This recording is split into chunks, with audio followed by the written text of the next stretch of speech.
మర్యాద నిలిచింది. అనంతపురంలో అశ్వథ్ నారాయణ అనే షావుకారు, భూపతి అనే కాపు ఉండేవారు. భూపతి ఒకనాడు షాహుకారుని 25 రూపాయలు చెబుతూ కోరుతూ అంటే అప్పు కోరుతూ 4 రోజుల్లో బాకీ తీర్చేస్తాను అని చెప్పాడు. షాహుకారు సరేనని ఇచ్చాడు. భూపతి చెప్పిన గడువు 4 రోజులు కాదు, 4 ఏళ్లు గడిచినాయి. బాకీ తీర్చలేదు. ఇదిగో ఇస్తాను, అదిగో ఇస్తాను అంటూ జారుకోజొచ్చాడు. షాహుకారు ఆశ వదులుకొని వాడెప్పుడైనా కనపడినా అడగటమే మానేశాడు.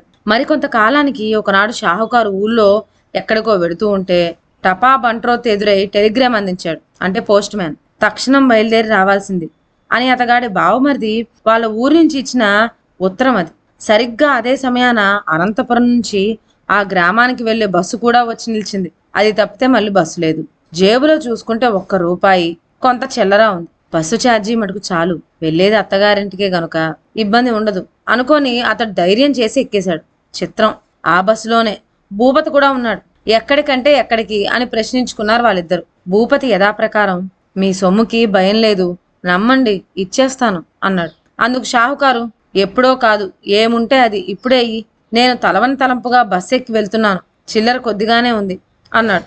ఒక్క కానీ కూడా లేదు అని ఒట్టు వేసుకున్నాడు భూపతి. బస్సు మంచి జోరుగా పోతోంది. దారిలో డ్రైవర్ చటుక్కున బస్సు ఆపాడు. ఆపటంతోనే అట్నుంచి 5గురు, ఇట్నుంచి 5గురు చెట్ల చాటు నుంచి పరిగెత్తుకొచ్చి బస్సులో చొరబడ్డారు. ఎక్కడి వాళ్ళు అక్కడే ఉండండి, కదిలితే పిస్టల్తో పేల్చేస్తాం, డబ్బు దస్కం అంతా బయటికి తీయండి అని గద్దించారు. అందరూ తమ తమ సొమ్ముల్ని పైకి తీశారు. అందరిలోకి నిర్విచారంగా ఉన్నవాడు ఒక్క అశ్వథ్ నారాయణే. బస్సు ఛార్జీ రూపాయి పోను, జేబులో ఒక్క 10 అనాలే మిగిలింది. ఆ చిల్లర పైకి తీసి సిద్ధంగా ఉంచుకొని పక్కనున్న భూపతితో, నువ్వు నాకన్నా అదృష్టవంతుడిపోయ్, నీ వద్ద ఒక్క దమ్మిడి కూడా లేదాయ్ అంటూ యథాలాభంగా వాడి ముఖం కేసి చూశాడు. భూపతి మాట్లాడలేదు. దొంగలు దోచుకుంటూ వస్తున్నారు. మరో నిమిషానికి తన వంతు కూడా వస్తుందే, 1, 2 కాదు, దగ్గర 25 రూపాయలున్నాయి అని భయపడ్డాడు.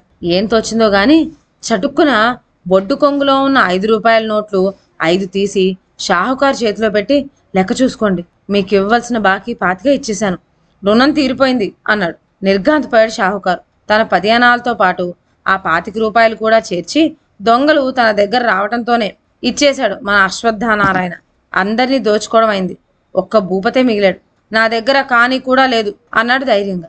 దొంగలు నమ్మలేదు. ఏమీ లేకుండా ఎలా ప్రయాణం చేస్తున్నావు అని నిలదీసి అడిగి 4 ఉతికారు. ఇదంతా కల్లారా చూస్తున్న షాహుకారు అదునికి అప్పు తీర్చి నా మానం కాపాడాడు భూపతి అనుకొని సంతోషించాడు. ఇదండి వాళ్ళ కథ.